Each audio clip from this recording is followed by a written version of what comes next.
Welcome back to East Texas Live on KETK. And according to the CDC, more than 1/3 of Americans are obese. And joining us to talk more about this is Dr. Katie Root with ETMC First Physician. Good morning. Good morning. So if we look at the trends from the past, few decades, Americans are getting more and more obese. Why is that?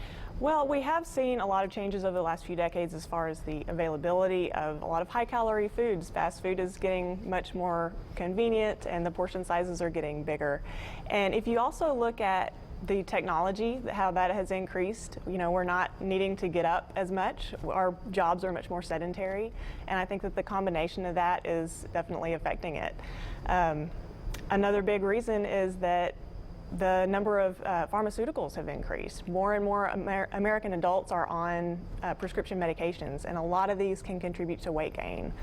So what are the dangers of being obese?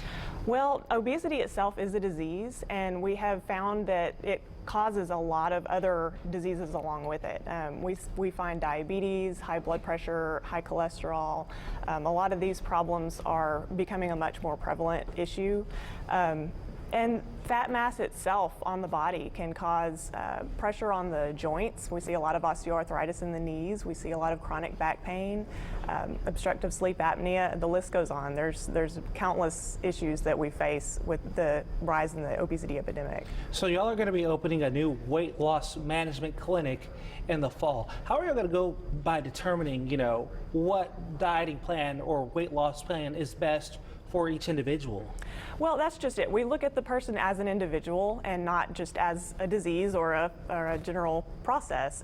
Everybody is different. We're going to take a look at any of the contributing factors to their weight gain. We'll take a look at any other medical conditions that they have that may need to be treated, and then we'll take a look at their preferences. Are they good in the kitchen? Do they know how to cook, or are they tend to eating out more? What is their schedule like? Are they going to be able to exercise 5 days a week, or do we need to find something more reasonable? So we have personal trainers and individual dietitian sessions so that we can really cater to the individual. So why do fad diets not work compared to, coming up with a plan, with your physician?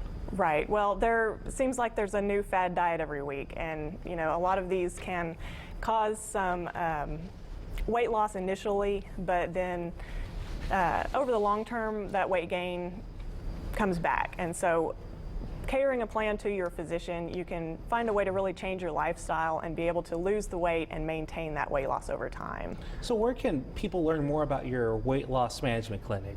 We do have a website that is available, etmc.org/MWM, which stands for Medical Weight Management.